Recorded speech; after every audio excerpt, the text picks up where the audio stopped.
Chance encounter. Welcome. Test your memory with this short story of a chance meeting of two lonely people. Listen carefully because at the end, you can take the quiz to see how much you can remember. A chance encounter. The park bench, nestled under the sprawling branches of an ancient oak, had seen countless stories unfold. On this particular autumn afternoon, Sarah Winters, a woman in her early 50s, sat down with a gentle sigh. She clutched a small paper bag filled with breadcrumbs, her daily offering to the pigeons and sparrows that frequented the park.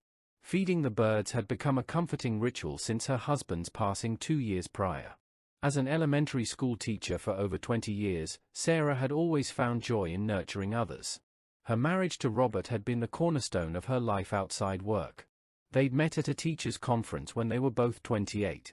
He was attending as a high school science teacher with a reputation for making physics accessible to even the most resistant students. Their courtship had been brief but profound, their shared passion for education forming an unshakable bond. When cancer claimed him after 23 years of marriage, Sarah found herself adrift in a world that suddenly seemed too quiet, too empty. Her colleagues had rallied around her initially, inviting her to dinner parties and weekend outings. But Sarah, uncomfortable with being the fifth wheel or the subject of pitying glances, had gradually withdrawn from these social circles. The birds, at least, asked nothing of her but the crumbs she willingly provided. Moments later, a man approached. He appeared to be in his mid-50s, with graying hair and a contemplative demeanor. After a brief hesitation, he gestured toward the other end of the bench. "Mind if I join you?" he asked, his voice carrying the slight rasp of someone who once spoke to crowded rooms. James Harrington had spent 30 years as an architect, designing spaces meant to inspire and endure. His firm had been responsible for the City Library and the Performing Arts Center. His colleagues respected his innovative designs, but few knew the extent of his devotion to his projects. James would often stay late, adjusting blueprints and running additional calculations, driven by a perfectionism that both elevated his work and isolated him from casual workplace camaraderie. His reserved nature at the office contrasted sharply with his warmth at home. With Elaine, his wife of 27 years, he had been different, animated, playful, present. They'd been college sweethearts, had withstood career pressures, 2 miscarriages, and eventually, the slow decline of Elaine's health of motor neurone disease gradually claimed her mobility and, ultimately, her life. After Elaine's passing, James had thrown himself into his work, taking on more projects than ever before. His colleagues attributed it to ambition, only his sister knew it was to avoid returning to an empty house filled with memories. Sarah offered a warm smile. "Not at all. It's a lovely day to share." He sat down, leaving a respectful distance between them. They watched the birds peck at the scattered crumb. After a few minutes of shared silence, the man spoke. "I used to come here with my wife. She loved this park." Sarah turned to him, her eyes reflecting understanding. "It's a special place. My husband and I spent many afternoons here as well." He nodded, a wistful smile playing on his lips. "She passed away 3 years ago. Since then, I've found solace here, though it's not quite the same." "I'm sorry for your loss," Sarah said softly. "I lost my husband 2 years ago. The void they leave behind is immeasurable." The man extended his hand. "I'm James." "Sarah," she replied, shaking his hand gently, noticing the calluses that spoke of someone who still worked with his hands despite his professional demeanor. They sat in companionable silence, the shared understanding of loss bridging the gap between strangers. The rustling leaves and distant laughter of children provided a soothing backdrop to their thoughts. After a while, James broke the silence. "It's strange, isn't it? How life continues around us, even when our worlds have changed so drastically." Sarah nodded. "Yes. At first, it felt like time should have stopped. But gradually, I realized that life moves forward, and we have to find our place in it again." She didn't mention the school play she'd attended last month, the first where she hadn't saved a seat beside her, progress measured in small, painful steps. James sighed. "I've tried immersing myself in work, picking up old hobbies, but the loneliness persists." He thought of the sailing club he'd rejoined. "I understand," Sarah said. "I've taken up painting, something I always wanted to do. It helps, but some days are harder than others." She recalled the community art class where other students created happy family scenes while she painted solitary landscapes. James smiled. I used to paint. Haven't picked up a brush in years. He remembered the watercolors he'd created during their honeymoon in Tuscany, Elaine posing against sun-drenched hills, her auburn hair catching the light. You should. Sarah encouraged. Art has a way of healing wounds we can't see.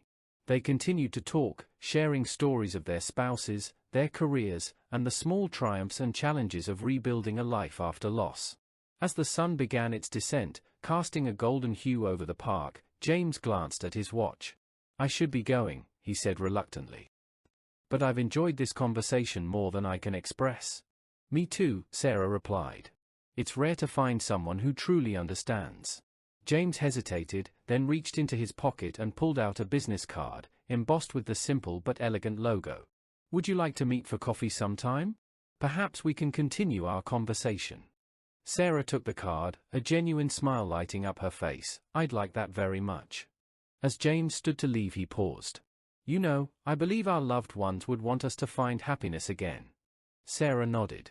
I think so too. She recalled finding a letter Robert had written her, to be opened after his death, encouraging her to live fully, love again if the chance comes, and never stop finding wonder in ordinary days. They exchanged a final smile before James walked away, his stride more purposeful than when he'd arrived. Sarah remained on the bench, her heart a little lighter and the prospect of new beginnings on the horizon. She scattered the last of the breadcrumbs, watching as the birds gathered them up, taking sustenance from what she offered, just as she had taken comfort from this unexpected encounter. Tomorrow, she decided, she would bring her sketchpad to the park. And perhaps, just perhaps, she would draw more than empty landscapes. Now you have listened to the story. Pause a while to let it sink in. Then take the memory quiz. Good luck.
Final score breakdown.